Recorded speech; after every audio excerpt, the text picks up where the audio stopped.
Hello guys, welcome back to my YouTube channel. दोस्तों, आज हम बात करेंगे अंकिता लोखंडे के बारे में, जो टीवी शो पवित्र रिश्ता में अर्चना के कैरेक्टर से घर घर में पहचान बना चुकी थी।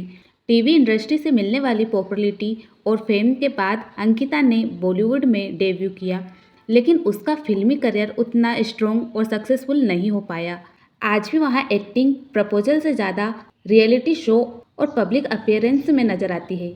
तो चलिए जानते हैं कि अंकिता का करियर बॉलीवुड में इतना सक्सेसफुल क्यों नहीं हो पाया और आखिर अंकिता ने क्यों अपने करियर की पीक पे बॉलीवुड की फिल्मों को रिजेक्ट किया। अंकिता लोखंडे 19 दिसंबर 1984 को मध्य प्रदेश में एक मराठी फैमिली में बोर्न होती है। अंकिता की स्कूलिंग ऑफ ग्रेजुएशन इंदौर से होती है और पढ़ाई के साथ साथ वहाँ स्टेज परफॉर्मेंस और प्लेस में भी हिस्सा लेती थी। बचपन से ही अंकिता का एक ही सपना था कि वहाँ एक्ट्रेस बनना चाहती है, लेकिन उनकी फैमिली का ग्लैमर या टीवी इंडस्ट्री से कोई भी कनेक्शन नहीं था। उनके father Shashikant Lokhande media field में थे और उनकी मदर वंदना लोखंडे एक टीचर थी। इंदौर में स्कूलिंग कंप्लीट करने के बाद अंकिता लोखंडे एयर होस्टेस बनना चाहती थी, क्योंकि शुरुआत में उनकी फैमिली टीवी इंडस्ट्री के लिए ज़्यादा सपोर्टिंग नहीं थी। इसलिए अंकिता ने सोचा कि क्यों ना वहाँ एयर होस्टेस की ट्रेनिंग ले, और उसी वक्त जी स्टार्स की खोज इंडिया का टैलेंट हिंट इंदौर में आया हुआ था, जहां अंकिता ने भी ऑडिशन दिया और उस कॉन्टेस्ट में अंकिता लकीली सिलेक्ट हो जाती है और उसके बाद अंकिता को मुंबई आने और एक्टिंग परस्यू करने का मौका मिलता है। जी सिने स्टार्स की खोज के बाद अंकिता मुंबई तो आ चुकी थी, लेकिन उन्हें कोई ब्रेक या अपॉर्चुनिटी नहीं मिली। शुरुआत में उनका एक्टिंग से ज़्यादा इंटरेस्ट डांसिंग में था, इसलिए वहाँ इनिशियली ऑडिशन के लिए भी नहीं जाती थी। मुंबई आने के बाद अंकिता ने प्रिंट मॉडलिंग में काम शुरू किया। वहाँ कैटलॉग शूट करती थी और रैंप शोज भी किया करती थी। और जैसे कि हम सब यहाँ जानते हैं कि बाहर से यहाँ इंडस्ट्री जितनी चमक धमक वाली दिखती है, उतनी यहाँ होती नहीं है। अंकिता ने अपने कई इंटरव्यू में कास्टिंग काउंच के एक्सपीरियंस के बारे में बताया कि कैसे वहाँ अपने करियर की बिल्कुल इनिशियल फेज में थी, जहां उन्हें एक साउथ फिल्म के लिए कॉल आता है और उन्हें कंप्रोमाइज़ करने के लिए कहा जाता है। सेट कि यू हैव टू कंप्रोमाइज़। तो मैंने बोला आई डायरेक्ट हाँ। I was just 19 days time, you know I was like I played smart then. I ask him because to do not wanted to hear date, कि आपको सोना पड़ेगा किसी के साथ, यू नो। तो उन्होंने सिर्फ मुझसे बोला, तो मैंने उनसे पूछा what kind of a compromise do you want to go for a party with your producer? Finance, you know, I played that very smart, so I did get to hear what they were supposed to do. So he said to take you in the film. I will try. My I said you promise to do whatever you want to do. इस experience के बाद अंकिता को industry के बारे में समझ में आता है कि इस इंडस्ट्री में सर्वाइव करने के लिए हर चीज़ के लिए अवेयर होना कितना इम्पोर्टेंट है। 2009 में एकता कपूर के प्रोडक्शन हाउस बालाजी का एक शो आता है, कोई आने को है। उसमें अंकिता को ऑडिशन के लिए बुलाया गया, लेकिन वहाँ इस शो के लिए सिलेक्ट नहीं हो पाती है। देन उसी साल उन्हें एक और शो के ऑडिशन के लिए बुलाया जाता है इसी प्रोडक्शन हाउस से, जिसमें उन्हें एक मराठी गर्ल का कैरेक्टर प्ले करना था। अंकिता ने ऑडिशन दिया और सिर्फ कुछ ही दिनों में उन्हें जीटीवी के न्यू शो पवित्र रिश्ता के लीड कैरेक्टर अर्चना के रोल के लिए सेलेक्ट कर लिया जाता है। यहीं से अंकिता की एक्टिंग कैरियर स्टार्ट हुआ। शो में इनके अपोजिट थे सुशांत सिंह राजपूत और दोनों का यहाँ पहला शो था इस लीड। अंकिता ने इसमें एक सिंपल मिडिल क्लास गर्ल का रोल प्ले किया और ऑडियंस ने इनकी जोड़ी और शो को दोनों को बहुत ज़्यादा पसंद किया और यहाँ शो कुछ ही टाइम में इतना ज़्यादा पॉपुलर हो गया कि आज यहाँ बालाजी टीवी फिल्म के one of the most successful shows में से एक है। शो के सॉन्ग्स, कैरेक्टर्स और लीड कैरेक्टर्स की जोड़ी, सभी चीज़ें लोगों को बहुत पसंद आई। शो में अर्चना का रोल करने के अलावा अंकिता ने शो में अर्चना के ग्रैंड डॉक्टर का रोल भी प्ले किया, जिसमें उनके अपोजिट करणवीर मेहरा थे। इसके बाद 2014 में यह शो ऑफ हो जाता है। पवित्र रिश्ता के बाद अंकिता एक टेलीविज़न स्टार थी। वो घर घर अर्चना के नाम से फेमस थी।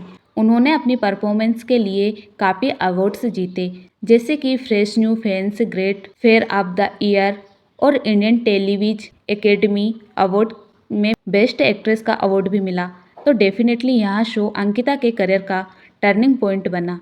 इसी के साथ ही अंकिता प्रोफेशनली जितनी सक्सेसफुल थी, उतनी ही वहाँ अपने पर्सनल लाइफ में भी खुश थी। अंकिता और सुशांत की जोड़ी उस वक्त इंडस्ट्री में काफ़ी पॉपुलर हो चुकी थी। दोनों की ऑन स्क्रीन और ऑफ स्क्रीन केमिस्ट्री को फैंस ने बहुत ज़्यादा पसंद किया। इंडस्ट्री में उनके रिलेशनशिप को लेकर काफ़ी बातें होती थी। जब सुशांत ने 2011 में शो छोड़ा भी था, तब भी लोग उनकी जोड़ी को ही याद करते थे। और जब 2011 में दोनों ने रियलिटी शो झलक दिखला जा सीजन 4 में पार्टिसिपेट किया, तो वहाँ सुशांत ने अंकिता को प्रपोज किया और ऑफिशियली दोनों ने अपने रिलेशनशिप को कंफर्म किया। पवित्र रिश्ता के बाद जब सुशांत ने बॉलीवुड में एंट्री ली, तब इंटरव्यू में अंकिता से कई बार यहाँ पूछा गया कि वहाँ फिल्म में कब आएगी, लेकिन अंकिता हर बार यही कहती थी कि उनका अभी बॉलीवुड का कोई प्लान नहीं है। उस वक्त वहाँ शादी करके सेटल डाउन होना चाहती थी और सुशांत को सपोर्ट करना उनकी फर्स्ट प्रायोरिटी थी। अंकिता ने खुद कई इंटरव्यू में यह बात कही है कि पवित्र रिश्ता के बाद उन्हें काफ़ी बॉलीवुड मूवीज़ से ऑफर्स आए। फराह खान ने उन्हें शाहरुख खान की फिल्म हैप्पी न्यू ईयर के लिए अप्रोच किया था और संजय लीला भंसाली ने भी बाजीराव मस्तानी के लिए अंकिता को अप्रोच किया था। अब अंकिता ने यहाँ तो नहीं बताया कि इन फिल्मों में उनका रोल क्या था, लेकिन टेलीविज़न के फेम के बाद उन्हें बॉलीवुड से ऑफर्स आने लगे थे और इसी वजह से उन्हें उस वक्त बड़े बॉलीवुड प्रोजेक्ट को मना करने के साथ साथ वहाँ पवित्र रिश्ता के बाद भी कोई और टेलीविज़न शो नहीं करना चाहती थी। उस टाइम मीडिया में अंकिता और सुशांत की शादी को लेकर काफ़ी रूमर्स आते थे। 2016 में सुशांत ने मीडिया में यह भी कहा था कि दिसंबर 2016 तक दोनों शादी कर लेंगे, लेकिन उसी साल 2016 में ही अंकिता और सुशांत का ब्रेकअप हो जाता है। बाद में अंकिता ने एक इंटरव्यू में बताया कि सुशांत अपने करियर पर पूरी तरह फोकस करना चाहते थे और उसी वजह से दोनों ने अलग होने का डिसीजन लिया। ब्रेकअप के कुछ ही टाइम के बाद यहाँ रूमर्स आए कि अंकिता संजय लीला भंसाली की फिल्म पद्मावत और गिरीश मालिक की फिल्म में तोरबाज में नजर आ सकती है, लेकिन टेलीविज़न में लगभग 4 साल बाद ब्रेक लेने के बाद 2018 में अंकिता ने ऑफिशियली अनाउंस किया कि वहां अपना film debut Manikarnika the queen of Jhansi से। इस फिल्म में अंकिता ने झलकारी बाई का रोल प्ले किया, जो रानी लक्ष्मीबाई की एक बहादुर योद्धा और साथी थी। यह फिल्म 2019 में रिपब्लिक डे के आसपास रिलीज होती है और बॉक्स ऑफिस पे अच्छा परफॉर्म करती है। अंकिता की परफॉर्मेंस को क्रिटिक्स ने भी नोटिस किया और काफ़ी प्रोज किया कि अंकिता ने अपने लिमिटेड स्क्रीन टाइम में भी अपना इम्पैक्ट क्रिएट किया। इस रोल के लिए अंकिता को जी सिने अवार्ड्स में बेस्ट फीमेल डेब्यू का नॉमिनेशन भी मिला। मणिकर्णिका के बाद अंकिता 2020 में साजिद नाडियावाली की एक्शन थ्रिलर फिल्म बागी 3 में नजर आती है। यहाँ बागी फ्रेंचाइजी के थर्ड पार्ट था, जिसमें टाइगर, श्रद्धा कपूर और रितेश देशमुख जैसे एक्टर्स थे। फिल्म में अंकिता ने श्रद्धा कपूर की बड़ी बहन का रोल प्ले किया था।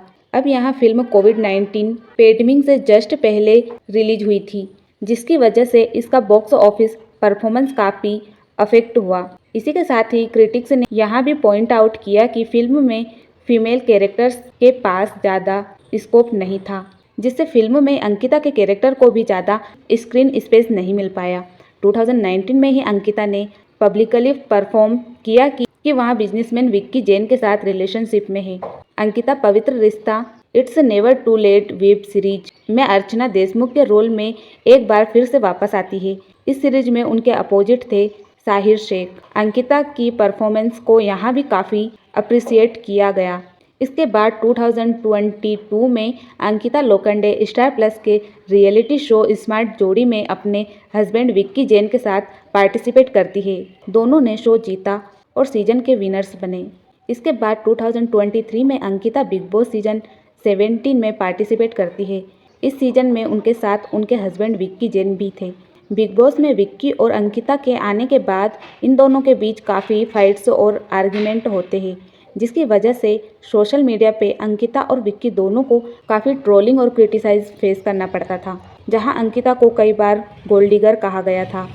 इसके बाद 2024 में अंकिता फिल्म वीर सावरकर में नजर आई, जहां उन्होंने यमुना बाई सावरकर का रोल प्ले किया था। रणवीर हुड्डा के अपोजिट फिल्म में अंकिता की परफॉर्मेंस बहुत ही ऑनेस्ट और नेचुरल थी। उनका स्क्रीन टाइम काफ़ी लिमिटेड था। अगर अंकिता के करियर को आज देखा जाए तो आज भी उन्हें ज़्यादातर पवित्र रिश्ता के लिए याद किया जाता है। अंकिता खुद भी यहाँ मानती है कि पवित्र रिश्ता के फेम के बाद उन्हें काफ़ी अच्छी अपॉर्चुनिटी मिल रही थी और अगर उस टाइम में उन्होंने करियर को प्रायोरिटी दी होती तो शायद उनका प्रोफेशनल ग्रोथ और भी अमेजिंग होता।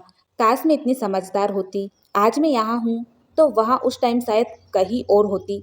और जब अंकिता ने बॉलीवुड में डेब्यू भी किया तो मणिकर्णिका के बाद उन्हें कोई स्ट्रॉन्ग फिल्म या स्क्रिप्ट नहीं मिली। आज अंकिता टेलीविजन पर एक्टिव है और ज़्यादातर रियलिटी शो में नजर आती है। आज अंकिता के करियर के बारे में आपका क्या कहना है? कमेंट में ज़रूर बताना और वीडियो अच्छी लगी हो तो लाइक करें, शेयर करें और चैनल को सब्सक्राइब करना ना भूलें। मिलते हैं नेक्स्ट वीडियो में। तब तक के लिए bye bye. Thank you for